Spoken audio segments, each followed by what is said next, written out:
listen, I'm gonna hurt some feelings tonight. I don't fucking care. Yeah. I know some of you are like, well, get to that. Get to that part, Dane Cook. No.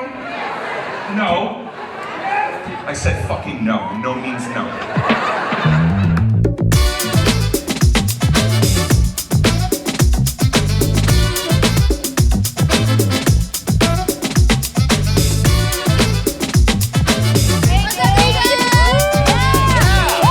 Hey, Dane Cook.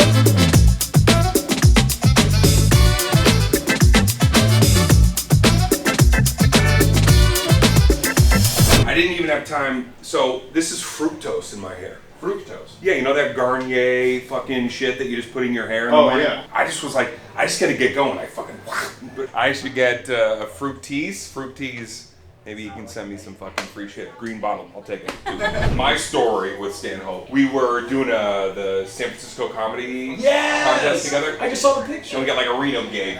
At the time, we didn't like each other. We were very different, acts. But we also were kind of playing into that we knew our fans were like, I was sort of mainstream, squeaky clean, and Doug was Doug, right? Doug was fucking like Bill Hicks, part 2. Right. And we walk into a casino in Reno, and I got like a $5 bill, and all the comics were all together, and I walked up to the first slot machine, and I want to say, and I have to paraphrase a little, but Doug just walked by me and he's like, of course you fucking win. And it was just like, so, I hated winning just because I was like, oh God, I just gave him fruit teas. Fruit teas, I'm doing it. Okay, maybe I'll get a Scorsese role in like a fucking gangster movie because I'll look like that fucking guy who goes, get the fuck out of here. What do you think? Are you gonna? Don't step up to me, you fucking fuck. Vegas, what's going on? This is Dane Cook backstage tonight! Are you guys feeling fucking great? Make some noise, I want to hear you back here. No, that's not good enough. Make some noise! We're gonna have a fucking great time tonight, and I'm so excited to have this guy with me. You have seen him all over the internet. He's taking over. He's all over TV. He's hilarious. He's one of my favorite comics. Make it loud for Mr. Drew Dunn! It's funny. Just funny. When you go like, oh, that person's funny, and then you're like, what's funny about him? They go, I don't know. They're just really funny. That's true. They sound like a great crowd. Everybody welcome to the stage, the one and only Dane Cook!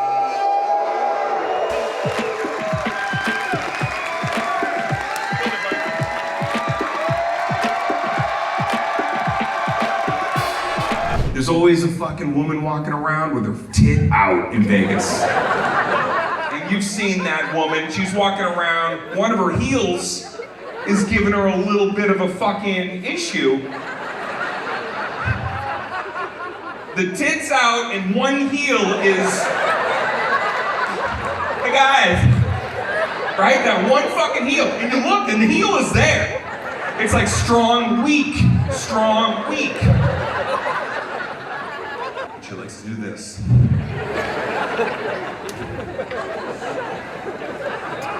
And she likes to say things like, I made a decision, I made a decision. I made a decision!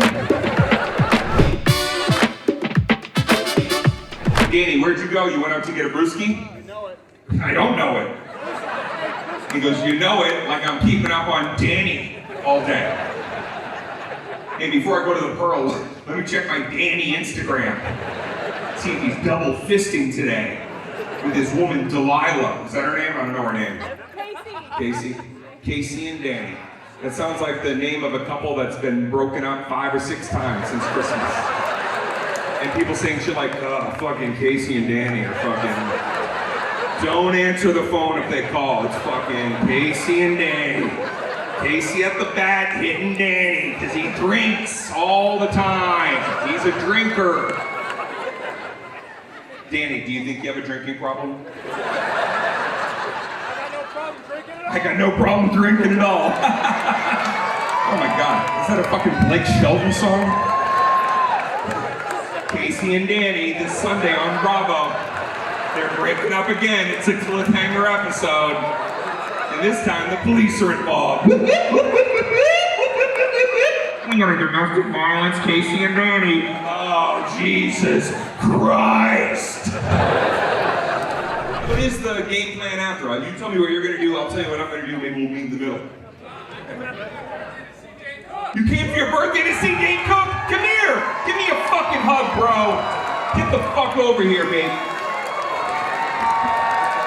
Happy fucking birthday, bro. Happy fucking birthday. Get on over there. Holy shit, dude. I'm gonna fucking take you out to the Zizix exit after this. We're gonna get your dick sucked by one of those Zizix prostitutes. It's just roaming around out there. You ever see him? Just looming. Hey, it's Danny's birthday too, by the way. I don't give a fuck. Danny's birthday stopped mattering when he was 14 and molested by his uncle. He's laughing! You can laugh, he laughed.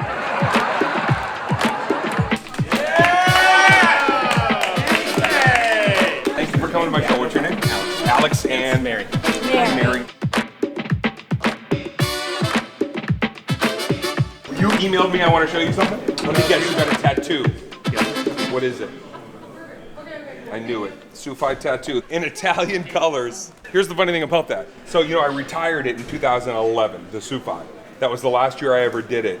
And every once in a while, somebody will write me and they'll say, I love you. This was MySpace days. I love your comedy. And they'll say, do I have your permission to remove it? And then I give them a blessing and I go take a picture and then yes. It's literally my first tattoo. Oh, well, dude, when I was like 20 years old.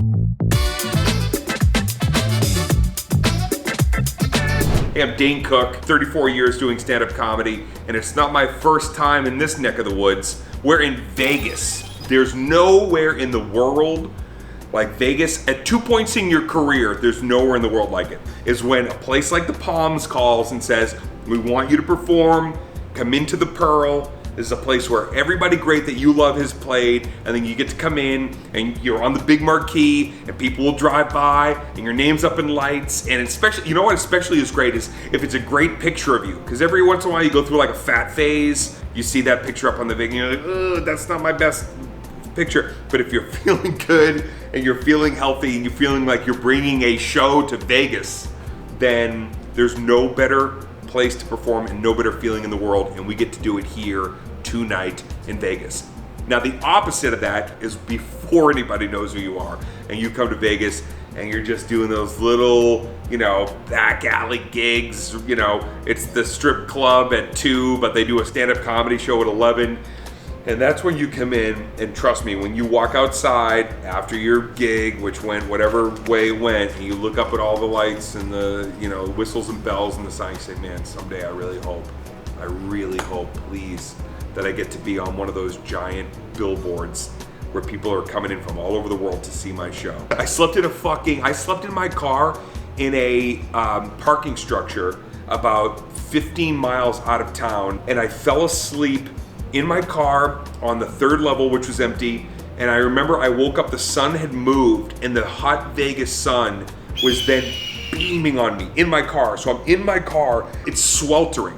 Like, you know, like when you see those stories about like a dog is in a car and people break a window. Like if somebody had seen me in there, I guarantee you they would have smashed the glass just to get my carcass out and get me some water and some nutrition and some air. But this Vegas, when you get to perform in a place like the Palms,